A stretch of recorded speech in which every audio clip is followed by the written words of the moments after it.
Hello everyone, yes, I was hoping to be able to bring you the preview to the game against Livingston today on the channel. Unfortunately, that match, and indeed every professional football match in Scotland this weekend, has been postponed following the death of the Queen yesterday. So yes, on today's video, and it may be a little bit of a shorter one, we'll just take a look at the situation, where Celtic stand with regards to scheduling of upcoming fixtures, and basically try and give you something to watch, because let's face it, there's not a great deal happening right now.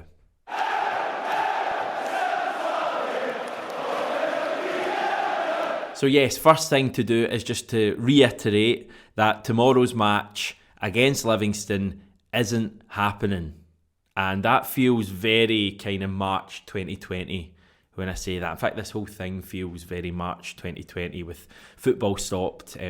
Obviously it's not going to be as long this time. I certainly hope it's not as long.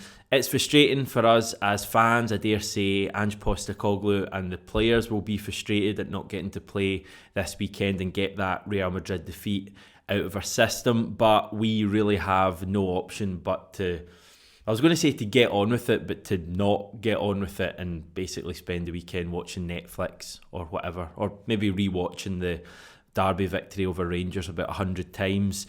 Next weekend, I should say, we are scheduled to play St Mirren in Paisley. That's next Sunday. There is chat that game could be off as well, depending on plans for the funeral. We will find that out at a later date. On Wednesday, we are due to face Shakhtar Donetsk in Warsaw, match day 2 of the UEFA Champions League. The chat is that game would go ahead as normal at the moment. I think the Daily Record, don't roll your eyes, had an article out yesterday saying that the understanding is that the game would still go ahead given that it's on foreign shores, but we will have to wait and see on that one as well. So it's all unconfirmed at the moment, apart from tomorrow, which we definitely know is not happening. But I would suggest that it seems like Shakhtar is possibly going to be our only match before the international break.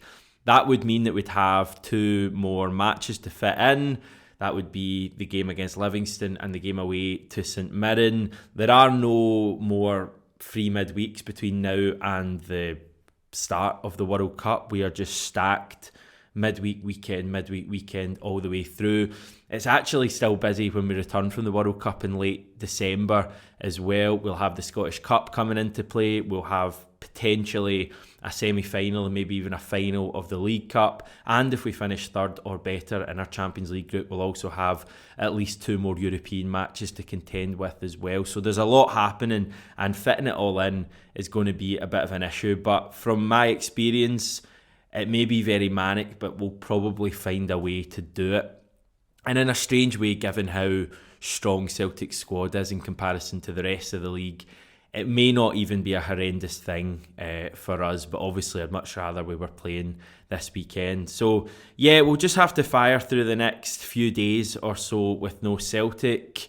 A few other wee bits of news that I want to touch on before I head off and probably stare at the walls over the course of the weekend. RB Leipzig have named Marco Rose as their new head coach on a 2-year deal. We are due to face them at the start of October in Germany first, and then at Celtic Park 6 days later. The other bit of news which has got a lot of people talking is that Tom Rogic seems like he has finally found his next club, and it is, drumroll please,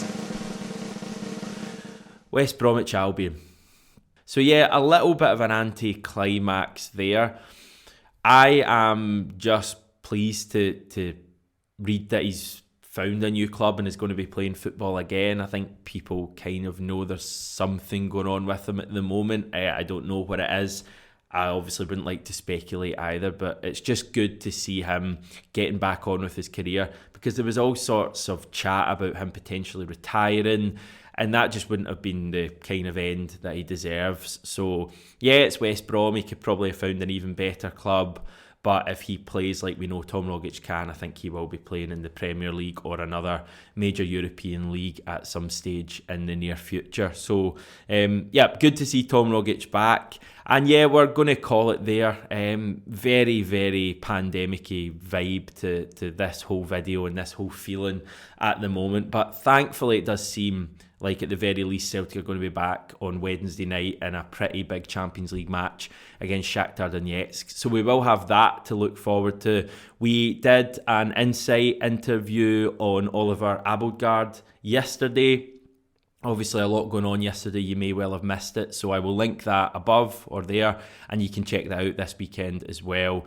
Loads of other good things we did recently, Mila Jedinak, Joe Ledley making his debut, etc. We'll have Joe back on the channel early next week as well. So we're going to keep motoring on. We're going to take a break tomorrow though, given that there's no game to talk about, and Sunday night we will be back. I believe we're planning a live stream with me and John, so hopefully some more stuff to chat about at that stage. So enjoy your weekend, enjoy a rare weekend off without Celtic, and we'll speak to you on Sunday night.